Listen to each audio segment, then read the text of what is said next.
You're listening to MuniCast, the podcast that discusses municipal leadership. Season 4 of MuniCast is brought to you by SaskTel's Innovation and Collaboration team. SaskTel can help you sort through the noise to create solutions that add value quickly. Whether it's reducing your environmental footprint, driving investment, community development, or just saving money, contact your SaskTel account manager to find out more.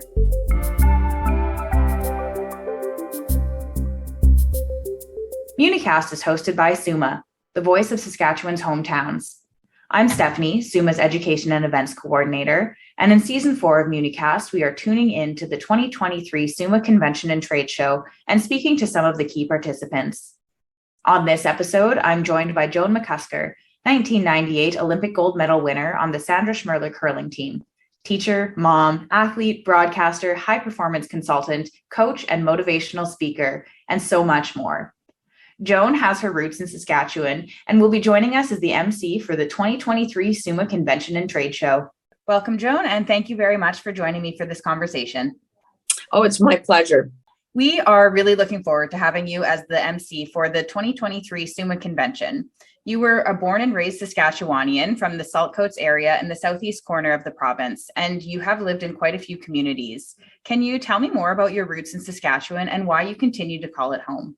I am a very proud Saskatchewan resident, and I like to brag to the rest of the world about what a wonderful place it is to live in. You're right. I have lived and I guess been part of many communities in Saskatchewan. I'm related to most of Saltcoats, and I went to high school in Yorkton and curled in all of the areas around there. The farm is close to Tonkin and Rokeby, and my family is still there. I've lived in Raymore, Saskatchewan, teaching. I raised my children in Regina, and I spent a lot of time at Duck Mountain Provincial Park at Madge Lake at our cabin. And I love the communities in Saskatchewan. What I think is so unique about where we live is that it gives people an opportunity to grow. You have lots of space and lots of opportunity to do whatever you want, but we also are all about connecting and making those connections and conversations with our neighbors. And I don't know if other regions are as I'm going to say as friendly and as connected as Saskatchewan people, but that's one of the things that I'm really, really proud of, and I think try to represent that quality when I travel abroad. Saskatchewan definitely has that sense of connection, especially when you're traveling out to some of the more remote communities. If you're pulled over on the side of the road, there's a really good chance that someone's going to pull over and make sure that you're doing okay. So it's just really nice to have that sense of community.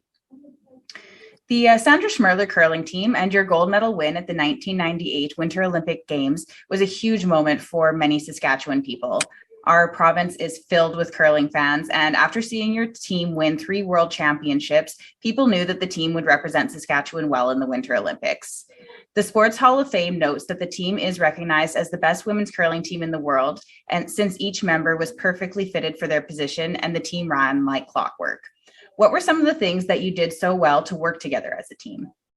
We always thought that living and growing up and competing in Saskatchewan prepared us very well to take on the rest of the world. And I know that sounds funny, but it's not. It's true. And there were some certain qualities that were very important at a national stage. And one of them is to be humble, to understand that anyone can beat anyone at any point in time. This is sport. And I really feel that was important in Saskatchewan, that we were raised very much to feel that everyone was equal and there was no arrogance. And I think part of that was because other people in Saskatchewan would beat us on a regular basis and remind us that we were not better than our last game. Our own relatives, our own mothers and cousins would like, hey, come on back here after that world championship and we'll show you how to curl. And, and that was another character trait of growing up in Saskatchewan, is that self-deprecating sense of humor, the ability to laugh in very difficult situations. And in Saskatchewan, we have lots of dire situations. I feel like we were raised to find a way to laugh about this and then be able to refocus and solve the next problem. And finally, I think one of the other character traits of Saskatchewan people was that ability to respect and to understand other people don't know where you're coming from, and we might not know perspective of someone else, but you should pause, respect, and try to figure out how their life experience might be different and how they might view this situation. So I think growing up here prepared us so well to take on the challenges of high performance. And I honestly, there isn't a better place in the whole world to represent than Saskatchewan. When we were winning and the people of Saskatchewan just absolutely adopted us as their own, it doesn't matter if they knew us or not. We were their girls, their team. And we'll see that with the Saskatchewan Roughriders. We see that with our hockey teams and our hockey players. To give those athletes that much support helps you go farther. And I think Saskatchewan does that very well. I would agree with you. I think Saskatchewan does do that very well. And especially when it comes to things like our sports teams and any individuals that we see doing great things out there on the world stage. It's so nice to see people coming from what we see as a very small community, but a connected one. So it almost feels like people, even if they are strangers to us, are family when they're coming from Saskatchewan. There was little doubt that you would do well in the curling world, but what other unexpected doors did that success end up opening for you? I think once you get to that national level, there's an opportunity to inspire, to motivate, to share your story. And so definitely the success for me opened the door to a new career. I'm a teacher, primarily an elementary teacher, and I actually still do some subbing in my off seasons for my other jobs.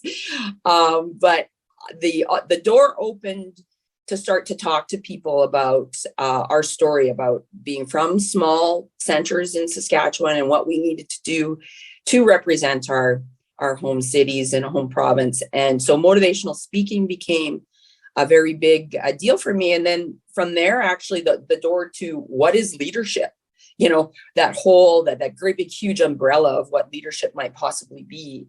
And that perhaps we were leaders and we didn't even know we were leaders. And to share some of those qualities that I think that are very important in a smaller province like Saskatchewan, to understand your role as a role model, as a leader, as someone that could make change in a very any size of community. So I think that the sports stage opened up the door to inspire other people, to connect with more people, and actually, I think, motivate people to set goals to create a better life here in Saskatchewan and across Canada. Across the province, SaskTel is engaged with many different municipal organizations who seek to innovate. Contact your SaskTel account manager to learn more about some of these initiatives and how they can help your municipality today. That point that you made about leadership there, I think, is something that can really resonate with a lot of SUMA's members as well. Mayors and councillors from communities of all sizes will, I think, see that leadership is such a broad area and it encompasses so many different aspects of self. You have worked a variety of careers, as you mentioned: teacher, mom, athlete, broadcaster, high performance consultant, coach, motivational speaker, just to list a few of them. How do you use these experiences to help you connect to your audiences? I think those extended careers actually gave me a broader audience to connect with. The opportunity when I am a broadcaster with TV is to go, across worldwide, but especially across Canada. When I travel with curling across Canada, in those other jobs, it is a chance to see the, I guess, similarities between people in terms of their problems, their obstacles, but also their goals. Like how we're all wanting to achieve, and it's that path to how you're going to achieve it, and what do you do with all of the distractions that come in the way. So I do think that these jobs gave me a bigger audience to connect with. It also introduced me to other people that are in similar positions. other people in leadership positions, especially I'm going to say, especially women, that we could connect to share goals, to share problem solving, to share experiences. And then once you start to talk about, what you've already faced and overcome, you realize that those were actually successful strategies that you should be sharing with other people. So it's the fact that you share these, crazy stories of growing up in very remote places and what you had to do to achieve, that actually helps other people use that same strategy to get farther along their life goals or community goals. So I think that it gave me an opportunity to believe that maybe my story is worth sharing. Maybe I do have some lessons. Maybe I can teach and inspire. So it would, when I look back now, it was a tremendous opportunity to grow. And that's wonderful to hear. And I'd say that is absolutely true. We had you as the keynote for the 2017 SUMA Convention, and we received a lot of good feedback, and people were really inspired by what you had to say there. As I just said, this is not your first time with the SUMA Convention. In 2017, you were our keynote speaker, and you shared some of those life experiences and discussed the attitudes that you use to build extraordinary communities. We are excited to be working with you again, and I am curious, what are some of the memorable moments from your experiences the last time you were with SUMA? Well, I know that many people that know me won't be surprised to find out that I would find someone that I was related to in the audience. I think that Saskatchewan it is not 7 degrees of separation, it's 2. And all we got to do is just talk about, who you're related to or what sports you play and what communities that you went with, your sports or your arts or your interests that define people. So one of my memories is I believe it was one of my students stood up that I taught from Raymore, Saskatchewan, Canada, that said, "Hey, you were my grade 9 teacher." That was hilarious. That was very, very funny. And the other thing that I love about SUMA is that people are looking for opportunities to laugh. It's very dire. We talk about budgets and we talk about deficits and, there's so many obstacles. And I think when I come in and try to make fun of a little bit of, but we live in this really fantastic place with really great resources. And those resources are people, those really great people that are on your side and that we're all cheering and we're working towards the same goal is always my message. Sometimes you forget we're all on the same team. Saskatchewan, we're all on the same team and we can help each other. And I really enjoyed talking to people and realize, when they have that aha moment that, I never thought about, we're all on the same side. Those were some of my fantastic memories. I love connecting with people and especially small town and tell me about your experiences. So my memories of SUMA are really, really fun. That's wonderful. And yeah, as you said, it is a serious convention, but without some of that humor throughout the way and all those opportunities to connect and get to see each other face to face, it wouldn't be what it is. That is a big part of what convention is, that opportunity to connect and to see each other. So how will you be using some of those memories to lead us through the 2023 SUMA Convention? I would love to hear a little bit of a teaser on what we can expect from you as the 2023 SUMA Convention MC. What you can expect from me? Well, I bleed green. So if there's anything that we can celebrate about Saskatchewan in recent months or recent times, I'm going to want to talk about that. I'm going to talk about anybody that's been successful in our province. I'm going to want to bring that out. I do want us to kind of giggle and to laugh and to reflect on the good things on Saskatchewan. I'm going to be a cheerleader for all the good things in Saskatchewan.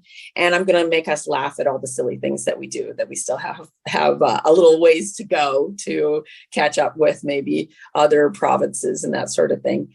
I like to keep things moving. I'm a kind of a speed person. I don't think that I don't like us to get stuck on certain topics and go round and round. So as an MC, I am going to try very hard to keep our convention on time. I'm a teacher as well, so I'll be ringing bells and keep us on time, have our breaks, because the breaks are the best part, where you get to talk to other people and have a laugh.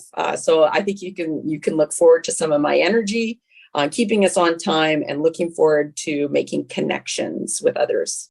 I know some of our members will be very happy to hear about keeping us on time. That has been something that we've heard, especially when it's going into the lunch break. It is so hard to sit there and try to keep listening when you hear the food coming out and you can smell it and you just want to take a break and chat with the people around you. Yeah. So that is all for my questions today. Thank you very much for taking the time to have this conversation with me. I am looking forward to seeing you in Saskatoon this April, but I wanted to give you the opportunity to share anything else that I didn't ask during this conversation. Well, the timing of SUMA is kind of appropriate for, my main passion, which is curling. And curling, of course, is Saskatchewan's official sport. So it should be the main passion of all of the candidates at SUMA. So what's happening between now and convention? Of course, I'm just going into coaching season where I'm coaching Team Scheidegger in Alberta, trying to get to the Scotties. I'm broadcasting a Grand Slam, and many might be paying attention that I will be broadcasting a Grand Slam right up to the day that SUMA starts. So what I want people to do is to pay attention to curling so that they can come talk to me about their favorite teams. When we get to the SUMA convention, it is my favorite topic. And, you'll have an expert in the house. So make sure you're up on your curling when you come to SUMA. That's perfect. So for our members, make sure that you do some research on your curling so you've got some conversation topics for when you see Joan at convention. Thank you very much for having this conversation with me. It has been a pleasure. Thanks so much, Stephanie. This brings us to the end of another episode of MuniCast. Episode 5 of Season 4 will feature a conversation with regulars in the SUMA Trade Show and Marketplace, SaskTel. In Episode 5, we will discuss the innovative projects SaskTel is working on and the value of connecting with Saskatchewan's municipal leaders at the SUMA Convention and Tradeshow. Thank you for tuning in. We hope you enjoy listening in as much as we enjoy having these conversations.